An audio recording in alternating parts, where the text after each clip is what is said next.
du reportage sur le collège.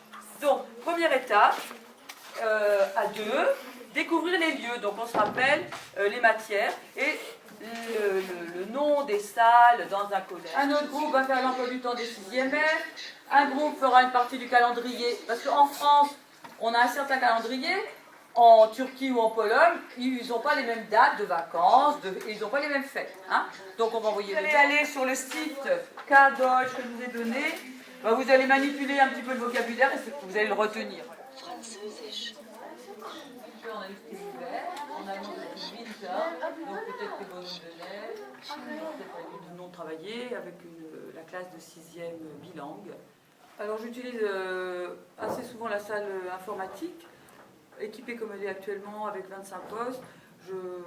Chaque élève peut être bien installé, ça permet un travail individualisé et personnalisé, et je peux circuler d'élèves de l'un à l'autre pour expliquer, m'asseoir à côté d'un élève qui est un peu en difficulté, donc être plus attentif à chacun, alors que le cours en salle frontale, bon, malgré les intentions, en fait, j'oublie les élèves. Alors que là, bah non, je sais qu'un tel est un peu perdu, bah, je vais aller l'aider, lui redonner confiance pour lui montrer qu'il est capable de réussir.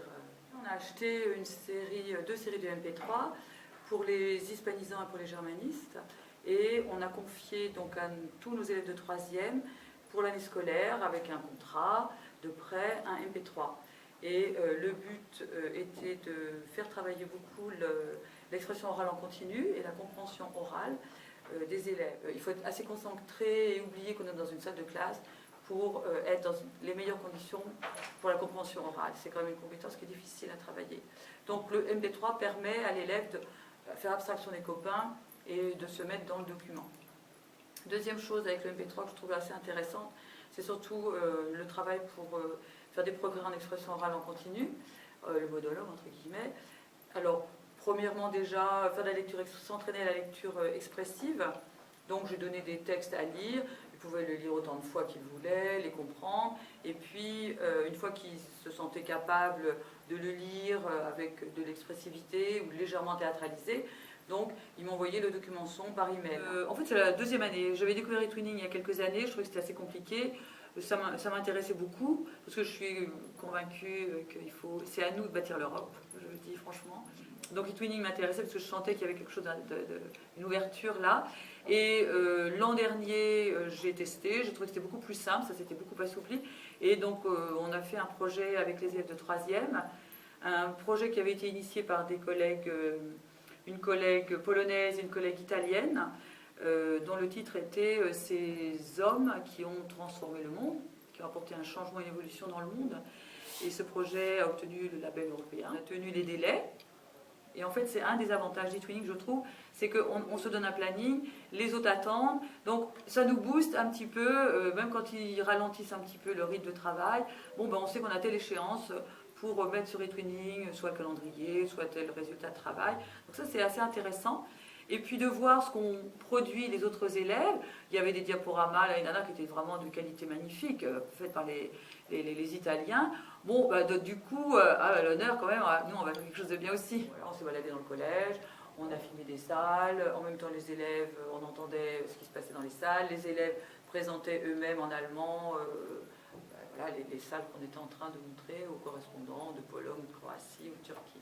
L'intérêt de tous ces outils, c'est que ça individualise énormément le travail. Et je trouve qu'on ne peut plus du tout faire de cours frontal. Et individualiser, ben, ça permet... bon, ils ont un outil dans les mains. Déjà, c'est aussi leur façon de fonctionner, d'avoir des outils dans les mains. Tous ces petits outils numériques, j'ai bien vu hier... dans le projet, on fait une émission de radio, on prépare une émission de radio avec les 4e. L'animatrice a présenté, ils étaient un peu amorphes sur leur table. À partir du moment où elle a commencé à sortir le micro pour leur expliquer qu'ils allaient interviewer, ben voilà, ils étaient déjà réveillés parce qu'ils allaient prendre le micro en main et chacun à leur tour interviewer. Et ils sont à ce moment-là, avec les outils numériques, ils sont acteurs tout de suite. Ils sont actifs tout de suite. Et moi, c'est ma conviction, on marche, on peut les faire progresser que s'ils sont actifs eux. Voilà. Et ça, écouter quelqu'un ou un peu parler, répondre à une question du prof en frontal, dans une masse d'élèves, bon, ça mène à rien. De toute façon, ils apprennent pas grand-chose, enfin, c'est mon avis. Hein. À part les élèves hyper cadrés qui sont dans des normes, mais c'est maintenant quand même la minorité de nos élèves.